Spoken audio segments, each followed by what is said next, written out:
मैंने एक आनुवंशिक परीक्षण किया था, इसलिए मैं आपको इसके बारे में थोड़ा बताना चाहूँगा।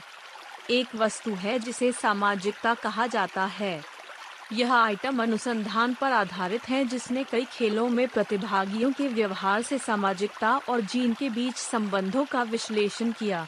उदाहरण के लिए, जब एक तानाशाह खेल नामक खेल में एक प्रतिभागी एक तानाशाह की भूमिका निभाता है, तो हम देखते हैं कि क्या वे तानाशाही तरीके से व्यवहार करते हैं या इस तरह से व्यवहार करते हैं जो सार्वजनिक हित को मापता है, और व्यवहार और प्रतिभागी के जीन के बीच संबंध। मैं इसकी जांच कर रहा हूँ। मुझे लगता है कि आत्म त्याग करने वाला प्रकार है जो हर किसी के हितों के बारे में सोचता है। मुझे लगा कि आत्म बलिदान के बिना लाभ की खोज एक मुद्दा था। ठीक है, चलो अपना सर्वश्रेष्ठ करते हैं। सज्जनों, देवियों, नमस्कार। यह ताकाजुन है। आइए आज अपने भविष्य के लिए ज्ञान का निर्माण करें। क्या ऐसे कुछ लोग नहीं हैं जो इस स्थिति के बारे में चिंतित हैं कि उन्होंने जो लक्ष्य तय किया है वह जारी नहीं रहता है? तो इस बार मैं एक लक्ष्य उपलब्धि तकनीक लेने जा रहा हूं जो मुझे व्यक्तिगत रूप से लगता है कि अगर मैं इन दिनों इसे अच्छी तरह से उपयोग कर सकता हूं तो शक्तिशाली होगा। इसका नाम स्व समझौता लक्ष्य विश्लेषण नामक एक विधि भी है, जो स्व निर्धारण सिद्धांत नामक क्लासिक प्रेरणा सिद्धांत पर आधारित है। इस तकनीक में आत्मनिर्णय के सिद्धांत के आधार पर यह माना जाता है कि जब मनुष्य लक्ष्यों को प्राप्त करते हैं तो 4 प्रकार के प्रेरणा काम करते हैं। 1. बाहरी प्रेरणा, बाहरी कारकों द्वारा संचालित एक लक्ष्य, जैसे कि कोई आपसे अपेक्षा करता है या यदि आप ऐसा नहीं करते हैं तो आपको गुस्सा आता है। स्वायत्तता बल्कि कम है, इसलिए प्रेरणा किसी प्रकार का इनाम, प्रशंसा, अनुमोदन या नकारात्मक तत्व दिए बिना जारी नहीं रहती है, जैसे कि मैं किसी तरह की सजा से बचना चाहता हूँ। 2. निगमित प्रेरणा, सजा और चिंता से बचने के उद्देश्य से काम करने के लिए प्रेरणा और उपलब्धि और क्षमता की भावना प्राप्त करना, जैसे कि मैं अपने आत्मसम्मान को चोट नहीं पहुंचाना चाहता या मैं उसे खोना नहीं चाहता। 3.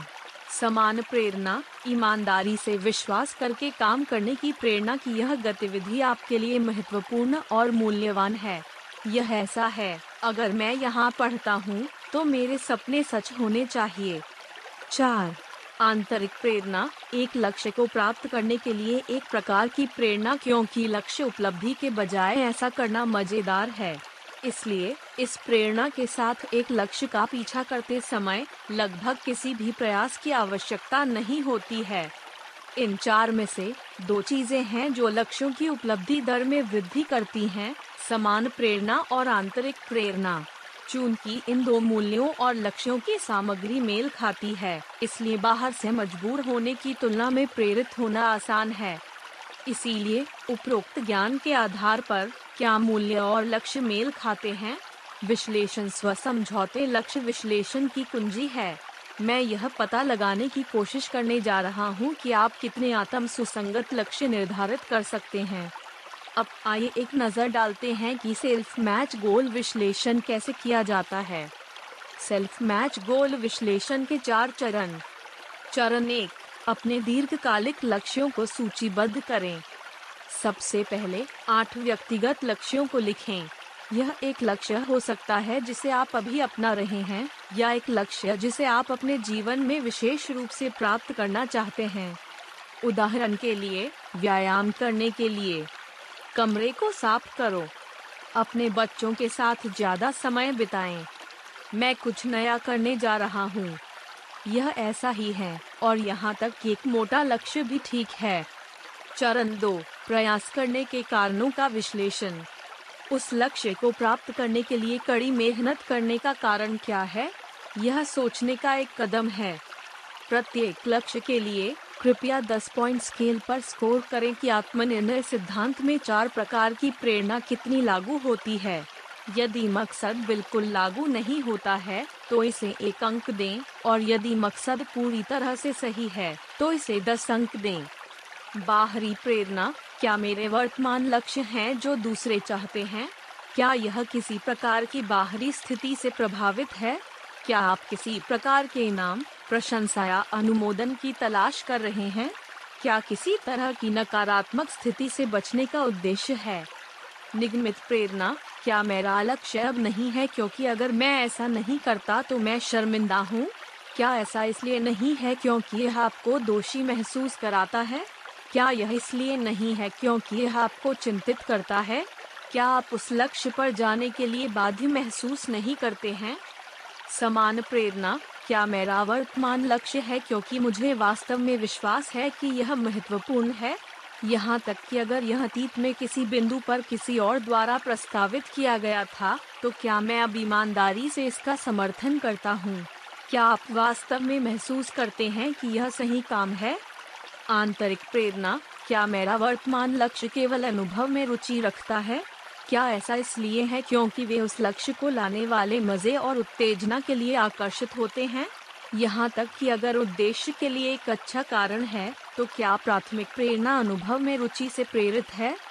चरण 3, स्व मैच स्कोर की गणना। स्व मिलान स्कोर की गणना निम्न सूत्र के साथ चरण 2 में दिए गए स्कोर की गणना करके की जाती है। सेल्फ मैच स्कोर, पहचान इंटरनल बाहरी प्लस निगमित। उदाहरण के लिए, बाहरी एक बिंदु, शामिल किया गया अंक, समान अंक, आंतरिक अंक। यदि आप ऐसा कुछ स्कोर करते हैं, स्व मैच स्कोर 14 अंक होगा। हालांकि स्व मैच स्कोर के लिए कोई मानक नहीं है, जैसे पास अगर यह कितने अंकों से अधिक है तो यह -20 अंक के जितना करीब है उतना ही खतरनाक है, और 20 अंकों के करीब यह उतना ही बेहतर है। चरण 4, आकलन। अंत में निम्नलिखित प्रश्नों का उत्तर देकर अपने लक्ष्यों का मूल्यांकन करें। 1. किस लक्ष्य में उच्च स्तर का आत्म समझौता था? 2. इन लक्ष्यों के आत्म समझौते के स्तर को उच्च रखने के लिए हम क्या कर सकते हैं? 3. आत्मनिर्भरता का निम्न स्तर कौन सा लक्ष्य है? 4. क्या इन लक्ष्यों का आत्म स्तर बढ़ाना संभव है? यदि संभव हो तो मुझे विशेष रूप से क्या करना चाहिए? 5. इस अभ्यास के बारे में आपको सबसे ज्यादा क्या प्रभावित हुआ? सारांश, यह सब सेल्फ मैच गोल विश्लेषण विधि के लिए है। यह एक ऐसी तकनीक है जो एक अच्छे तरीके से लक्ष्यों को प्राप्त करने की एक विधि में आत्मनिर्णय सिद्धांत नामक सोच के एक सुपरमानक तरीके को शामिल करती है। प्रत्येक प्रकार की प्रेरणा के लिए अपने लक्ष्यों को तोड़ना कठिन है ना? जब आप वास्तव में इसे आजमाते हैं, तो प्रत्येक प्रेरणा प्रकार के लिए गोल करने का प्रयास करें। मुझे लगता है कि आत्म विश्लेषण एक अच्छी भावना के साथ आगे बढ़ता है, इसलिए मैं इसे अकेले सलाह देता हूँ। यहाँ द गुड न्यूज़ है, यदि आप अभी लाइफस्टाइल यूनिवर्सिटी का नामांकन करते हैं और ऑल यू कैन सुन सकते हैं ऑडियो महीने में 4 बार या उससे अधिक पोस्ट किए गए हैं। बेशक आप अब तक पोस्ट किए गए ऑडियो को सुन सकते हैं। यदि आप इसे आने जाने के दौरान ऑडियो बुक के रूप में सुनते हैं, तो आप कुशलता से सीख सकते हैं। इसके अलावा उपयोग की जाने वाली जानकारी आपके लिए जीवन भर के लिए चीजों के मूल्य में बदल सकती है ना? इसे आजमाइए और ज्वाइन क्यों न करें? हर व्यक्ति में हमेशा अपना जीवन बदलने की शक्ति होती है। आज सबसे छोटा दिन है। आइए ज्ञान के साथ कार्य करें और अपने भविष्य के लिए आगे बढ़ें। यदि आप एक सज्जन या महिला हैं जो कहती हैं कि यह अच्छा था, तो कृपया मुझे एक उच्च रेटिंग दें और चैनल की सदस्यता लें। जल्द मिलते हैं।